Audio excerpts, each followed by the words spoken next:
Hi, this is Pat McDonald, your host for Vote for Vermont, where our tagline is listening beyond the sound bites. Eric Lamontaigne is joining as a co-host. Hello, Eric. It's been a while. Thanks, I've Pat. informed everybody, you guys, you and Ben were in quarantine, so that's why you weren't here. Hey, so the better world safe than knows. sorry. Our special guest today is a candidate, an independent, running for the House of Representatives for Orange 1, Rama Schneider. Welcome, Rama. Thank you. Yeah, very nice to have you finally meet you. Heard you on the radio, but it's good to meet you. So could you tell our viewers a little bit about yourself? So my name is Rama Schneider. I am an independent candidate for the Vermont State House, House of Representatives, Orange 1 District, which consists of Chelsea, Corinth, Orange, Versailles, Washington, and Williamstown. And I've lived in Williamstown with my wife now for almost 30 years. Oh, good We've for you. raised our daughter there. She went to school there. I've been on the school board. I'm currently treasurer of the Williamstown Food Shelf. Oh, nice. I worked as, I chaired the Williamstown ATV Trails Committee, which just recently came up with a proposal that the town passed and then voted on and repassed for allowing ATV use on some of the trails. I've been involved with the what is now Central Vermont Fiber, and before that I was also involved with the beginnings of what is now EC Fiber from way back when. I've also been a volunteer in town at the library. I water plants during the summer downtown. And in general, I try to stay involved and keep involved with the community. Good. So they must know you. That's good. Name recognition. ATV, to be successful with ATV on trails, that's no small feat. Because that's a big issue for people without the snow. Yes. Yeah. The committee actually did the hard work. I sat there and chaired it and kept things focused and, you know, to get to a determined end. But no, I actually was not part of a lot of the decision-making purpose by design on that committee, because we wanted to try to get to a compromise as much as possible. So I actually, when I wrote the report for that and submitted it to the select board at the end, I gave a lot of credit that Williamstown could be proud at the level of citizenship that was displayed by the people, because, and this is one of the things that as we go along, you'll probably hear me talk about protecting our democratic institutions, and this is very much has a bearing on that, because we sat down in a room, I was the 11th or the 9th, I'd have to go back and look, no, I think I was the 9th. But it was split up between other people who had some very opposing views. And some of these views were just set in stone. But these folks sat down and for better than half a year went through the process of talking to each other, trying to learn with each other, trying to negotiate with each other to come up with a compromise. And in the end, there was a compromise solution that was put forward. So that's good. And I think it's institutions like that, these committees, these local committees, that have to be really jealously protected. I agree with you, for sure. Local control. And local, I mean, people need to be involved, and that's certainly a hot issue, so I bet there were a lot of folks that came out for that. Oh, yeah. And then it predictably went through the cycle, because to have an ordinance passed in Vermont by Vermont statutes, the select board is the only one that can pass an ordinance. The town can't vote like on the floor to create an ordinance, but then the town's given the opportunity to rescind the ordinance. So the select board enacted the ordinance, then it went to a rescission vote, which was thoroughly expected, and it was very close, but the rescission did fail. In other words, the ordinance stayed in place. So good for you. There you go. Really, the democratic process and work, I wish more people would talk to each other more I know. I wish we had, I shouldn't say this, but I wish we had the old-fashioned town meetings like we used to have. Yes. Oh, I miss it, so anyway. Yeah. Let's talk a bit about you mentioned protecting our democratic institutions. Let's talk a bit about your priorities. What have you been talking about with your voters? What are some of your key issues? First off, I haven't had very much one-on-one communication with voters. I'm a fairly well-known entity, especially in Williamstown, a little less so in other towns. It's hard for me to get around. I don't want to go into my particular private circumstances, but because of some of the living circumstances, I have to be kind of careful about getting out Right, and around. right. So, but on listening to people over the years and talking with people over the years is, I've put forth a vision, and it's what I call the big idea. And the big idea is simply, in its most general terms, a healthy and sustainable future for the kids. And to approach that, to work through schools, money, and the physical environment. So those are mostly, when I talk to people, those are the issues that that I talk about. Right. And I tend to try to approach things from the vision role. You know, as a member of the House of Representatives, you probably don't want me like running your business.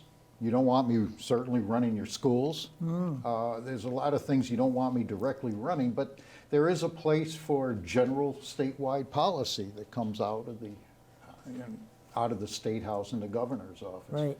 And so that's more where I focus. I think it's the state legislature should be focused very heavily on vision, on setting general principles.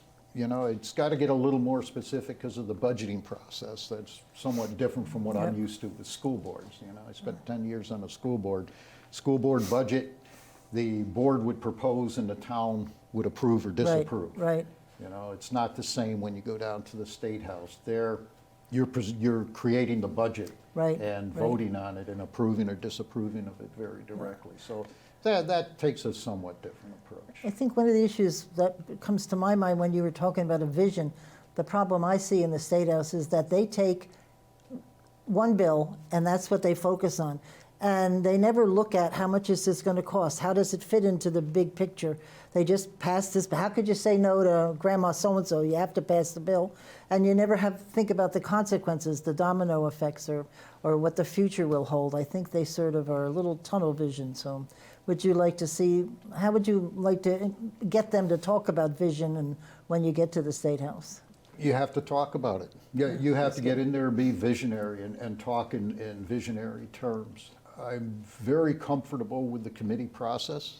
I'm very comfortable with, I understand how to create a conversation Good. and to let the conversation go forward, to either come up with a resolution or not come up with Good. a resolution. And sometimes you don't come up with resolutions and you got to say, okay, we got to go down, try something else. Right. But you know, the whole committee process is very well suited, actually, to talking about vision, but you just got to get people to talk. Right. Folks tend to, when they vote, they're thinking about, I mean, we hear it a lot, like I'm thinking about my pocketbook issues, things like that. And at a certain level, I believe, and this is one of the things that I try to put forward, I believe that we have to stop focusing on ourselves and to move forward with some of these bigger issues that we have this very day. I think there's a lot of saying, you know, let's put my own personal needs a little bit aside, or even a lot of aside sometimes, Right. and start thinking about, you know, what's going to be needed to get forward into the future. The big idea, you know, these things about schools, it's not just, well, what's the school going to do for my kid today? It's what are our schools going to look like tomorrow Right. and next year and Right. the year after. Taking it, you know, we look at what's happened with the COVID pandemic and how that's affected the schools. A lot of ideas that they're actually doing right now are ideas that I've advocated for a good number of years, because this concept that we can't just depend on everything staying like it is today. Right. We have to be prepared for something to. I still don't have a handle on what's happening with higher ed. I just, there's, all of a sudden it's like not being talked about, but I'm sure they're working on something. Yeah. There must be some committee somewhere working on this, because Jeb really laid it out as he saw it, and everybody went, whoa, Yeah. what do you mean close the tech center? And it seems to have, it's just talking about money, but that's not the purpose, as you're talking about, is what's going to happen next year and 10 years from now. Yeah, yeah. This is higher ed, this is serious. Yes, I think their fundamental problem is that they are still relying on having a campus-based approach to the education. And I don't believe that that's the best approach for colleges especially. I mean, yes, there's some need to have some gathering together. Right. But that's not the whole purpose. Well, maybe all the Zooming we've been doing has maybe changed their mind a little bit, because it seems to be working, don't you think? I don't know. Yeah, remote learning has Yeah. really been successful. The boot camp model has been really successful for a lot of people, and that was one thing we talked about in the state colleges conversation. Was instead of going with a full semester campus-based, what if you just host these 3-month intensive boot camps and it's just 3 months at a time? Right. Maybe that could work. But Yeah. it's interesting talking about vision. We talk a lot about our unfunded liabilities, where you have this amount of money that we have to pay because of pensions and retirement benefits, and unfunded, the amount of money that we're going to have to pay in order Right. to fix up Lake Champlain, Right. because the feds are saying we have these various amounts that vision, a total lack of vision, has put us in these incredibly Exactly. dire, unsustainable financial positions. Is there anything that, like, do you have any ideas for a solution to any of these problems, or a forward-looking way that we could address those? Well, I will start from, go way back to something I remember Howard Dean saying back in the 90s when he was governor, and telling the legislature that if they wanted a specific program, and I forget what it was, Right. it was a long time ago, but the part that always stuck with me was, if you want the program, fine, you can put it in the law, but you gotta pay for it. Right. Oh, there's a concept. And sometimes paying for these things is not going to be pleasant. Right. You know, it's just a simple fact of life. And sometimes some of these projects are going to be expensive. But if we decide as a state that a particular project needs to be funded, and Right. let's put aside whether we're talking, lake cleanup or the retirement funds and whatnot that, create all this future debt, that if it's important, then you've got to fund it. Yeah. And how does the state government fund? They raise taxes. So you got to be honest about that. If you don't want it, you don't have to fund it. If you do want it, you have to come up with the money for it. I think people would be, if we were asked to do something with the $4.5 billion that we owe in the pension, if we were to be taxed, I would like to make sure that that money actually goes to pay the pension down. And if I got a report every month that said, we collected X and X was spent over here, I wouldn't be, and the same with Lake Champlain, because one of these days the EPA is coming in, they're going to fix it, and we're going to have to pay for whatever they give us the invoice. If I knew that that money was actually going to whatever it was intended to, because sometimes that doesn't happen exactly. So Yeah. No, listen, you have to be smart about handling money. I tend to be on the conservative side with money. I do believe that if you're going to spend it, you have to justify the expenditure. And how does the legislature justify the expenditure? They get elected or reelected. and reelected. Well, that's how they justify it, though. right. If people don't want those expenditures made, they'll get rid of you. Right. And but we have to be honest up front. I think on some of the retirement fund issues, that those are actually claims against future debt collections. Yes. So, Right. it's not like today you raise the money to pay for Right. 50 years worth. Right. I mean, that's the sort of thing they only do with the post office. But I don't know. I guess that's the end point of it, is if it's important, and then you have to raise the money for it. If you don't want to raise the money for it, then you got to figure out something else. There is another side to some of this, that to have somebody else do something costs money. To do something for yourself Right. doesn't necessarily cost money. It may cost a lot of other efforts, time and energy and whatnot. So maybe there's ways to move forward where we don't have to be paying other people to do something. Right. Right. But if that comes up, that's fine. That's how you approach. However, I would say, and when I talk about the big idea, the physical environment, let me rephrase that.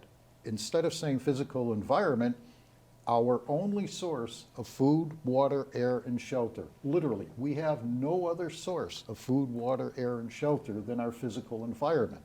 It's where we grow our foods. It's where we get our drinking water. It's the air that we breathe that creates the items that we build our houses out of.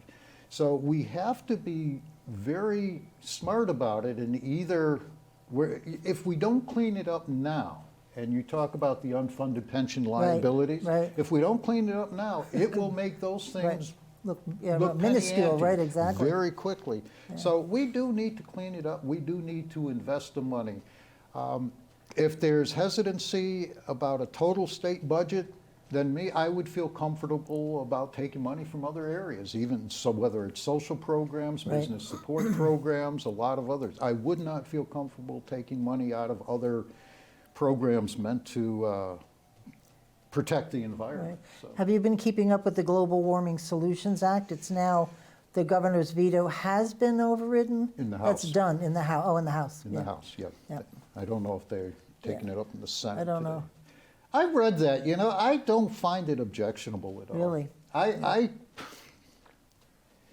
I think it's more get off your butt and actually do something type legislation. It really, I've heard a lot of the comments that it creates this unelected body that's going to be able to make law, and I don't read that at all in it. I read through it. As a matter of fact, I was reading through it again yesterday evening because you mentioned it on the question. So, I think it's kind of like a body that's going to get up there and have the ability to put a plan together to put in front of the legislature and say, this is what you should be funding, this is what you should be enacting. At the end of the day, it's up to the legislature and the governor to approve or not approve. If you don't appropriate any money for something. There's a lot of money associated with this, but Yes. yeah. It's And the opening the door, I know people can sue the state, but to invite them to sue is just, even though there's no money involved, but they can't do any monetary return to these people. They just have to move the needle a little bit. But I just find that, why flag it like a red flag in a bowl? Sue If the the state. legislature had been more responsive, because this legislation didn't just come out of nowhere, and it didn't just develop last year or last month or yesterday. It's been developing over a matter of years that we've all seen coming. The legislature and the governors, plural, have not wanted to address this issue with the seriousness that it deserved. If it had been addressed earlier, then something like this wouldn't have been required because people would have said, fine, the legislators are reacting to this, the governors are reacting to this, but they're not. And so finally what happened with the Global Warming Solutions Act is that they managed to get the legislature at least to agree that, we have to find some way to hold the government, the state government, accountable to reaching goals that the state government has said that we need to be reaching. And so that's why I don't find it objectionable. I think it's more of I've dragged the state into court several times for high-profile cases. It works wonders with open meetings. And I've been. Maybe it'll work. Yeah, it may not, but it's not. This isn't something which is going to do away with the office of the governor or any of the representative seats or the Senate seats. Interesting. Yeah, jump right in. Yeah. Speaking of the governor, he's mentioned a few times that he's a little disappointed in how quickly the economy is recovering from the current pandemic. What are some of the things you'd like to see happen to help that process along?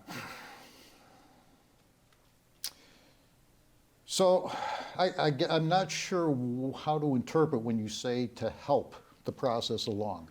So if I interpret it as to speed it up, because it kind of implies by what the governor's statement is that you're referring to. So we've had folks come to us say, oh, well, we need to just get rid of masks and we need to open up the restaurants, or we need to do these very concrete steps that are maybe less cautious as some people had in mind. Right. No, I slow but steady. I mean, I will give the governor kudos for whatever reasons he's reached the conclusions he has, that he has been willing to stay slow but steady. He's been willing to let localities, the local communities, have some say-so Right. in how they open it up and what they do. I still stay in touch with our school districts, the superintendent and some of the board members, and the work that people have been able to do because of the allowances from the state Right, government has right. been very laudable. If we speed it up and we end up having to backtrack, the damage done is going to be a lot worse than any damage that might occur because we go too slowly.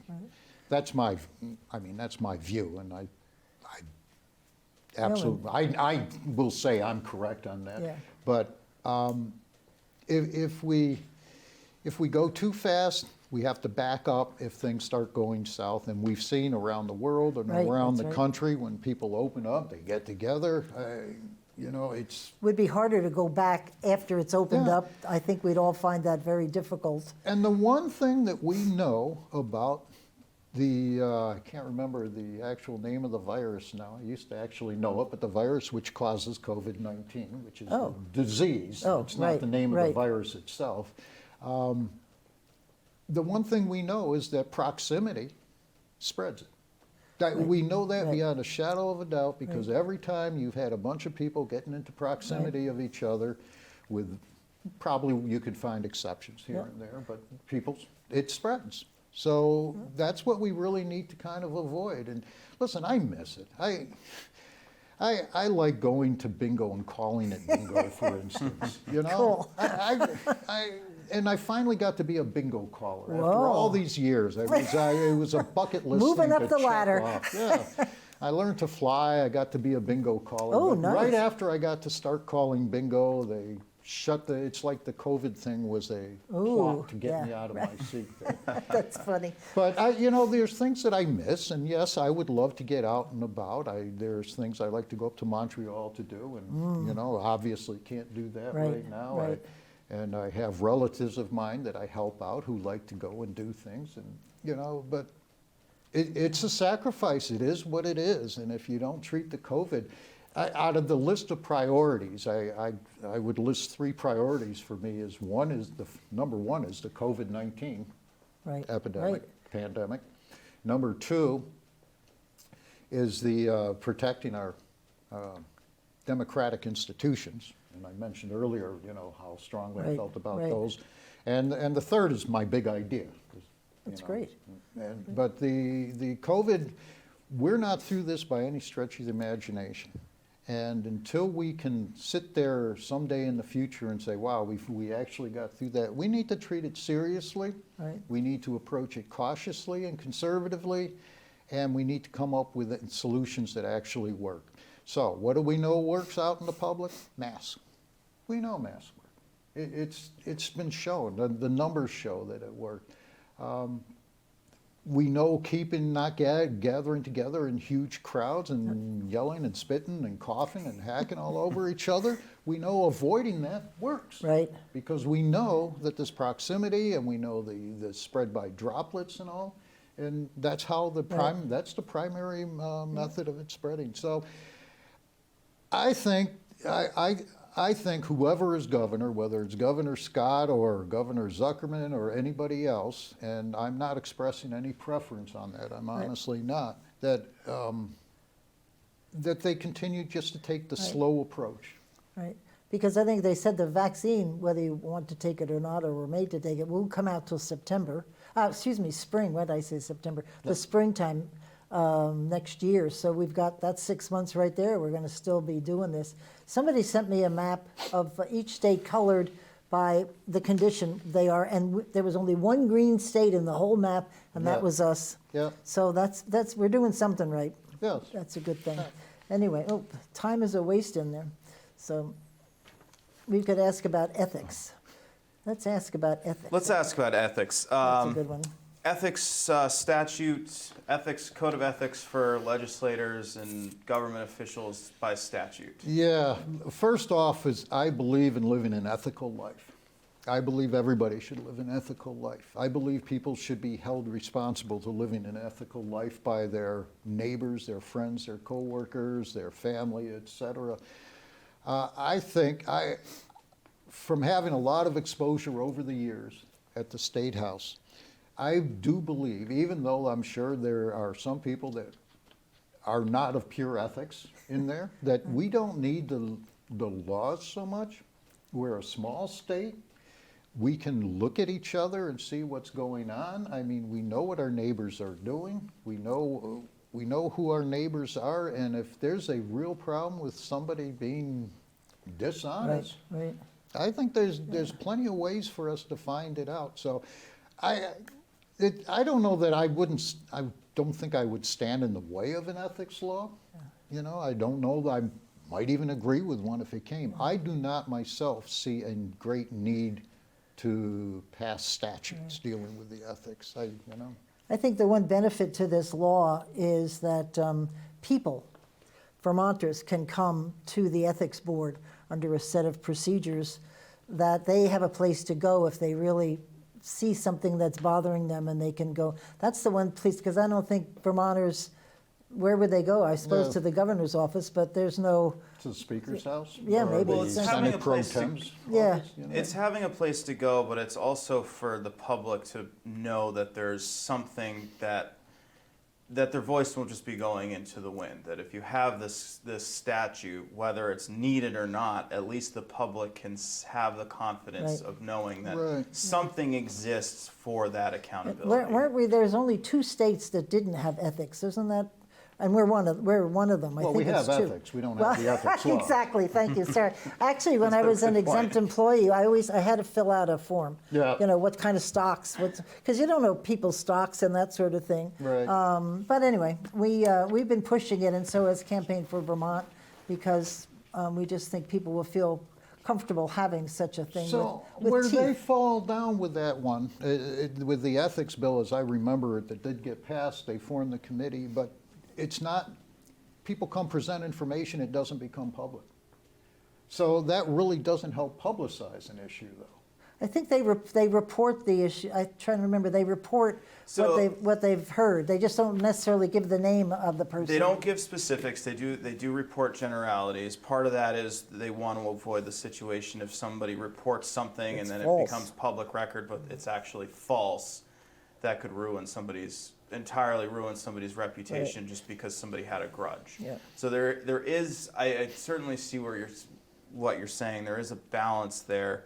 If something goes through the process and is found to be a violation and then is passed on to whoever it is that's in charge of not adjudicating is the wrong word, but actually addressing just- that yeah. issue. At that point, it would become public record Right. if there's actually. Well, if there's a crime, for sure. If it's something criminal, that'd be right out there. So, we just have very few minutes, but don't worry about the clock. But could you tell us why it's important that people vote for you and why you are the best candidate? Because you have a 2-seat district, right? And so- Right, yeah, it's a That's- 2-member yeah. district. I am, as far as I can tell, the only candidate that's getting out there and saying, we have to stop worrying about getting back to yesterday. We need to figure out how to move forward to tomorrow. And I I like am that. also the only candidate that's going to sit there and say, if you're voting for me, you're not voting for me to protect what you have right now. You're voting for me to protect your kids and your grandkids. And Well that's said. where my emphasis will be. Well said. I like that. I worry about the kids with all the debt. Oh, my God. Anyway, thank you all for listening in. Rama, thank you for joining us. Thank you Eric, for nice having to me. see you Appreciate your again. We'll see you next week. And in the meantime, keep listening beyond the sound bites.